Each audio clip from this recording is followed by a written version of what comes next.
This video is sponsored by Rislone. Visit Rislone.com to learn more. The early 2000s was the golden age of port fuel injection. Carbon deposit problems had gone the way of worn ignition points and V-belts.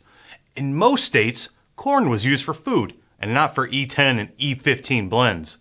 No one could have anticipated the role carbon deposits would play during the next decade. By the late 2000s, the majority of vehicles made the switch to throttle-by-wire, and direct fuel injection was replacing port fuel injection for both domestic and import nameplate engines. Automakers were also downsizing engines, bumping up compression ratios, and adding turbochargers. Also, many OEMs were re-engineering crankcase ventilation systems to deal with new, low-friction piston ring designs. These changes caused the carbon deposit problems to come out of retirement.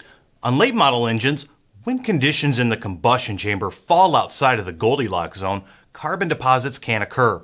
While the most natural explanation is to say that carbon deposits are unburned fuel, it is only part of the equation. Just remember, carbon deposits can be formed by low and high temperatures inside and outside the cylinders. The main cause of intake valve carbon deposits is fuel not hitting the back of the intake valves as in port fuel injected engines. Also, leaner mixtures and higher combustion pressures in port and direct injected engines can make the problem worsen over time due to increased valve temperatures. When a hot spot or suboptimal flame front is created due to turbulent air, the amount of unburned fuel in the combustion chamber increases. Another factor is variable valve timing systems.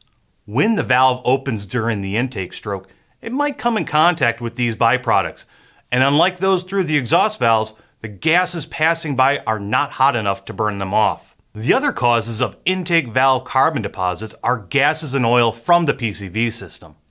Since engine oil does not burn the same as gasoline, they have a greater potential to cause carbon deposit accumulations on engine surfaces.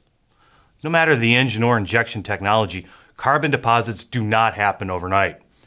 Performing maintenance and using an intake fuel treatment can break up carbon deposits and prevent them from happening in the first place.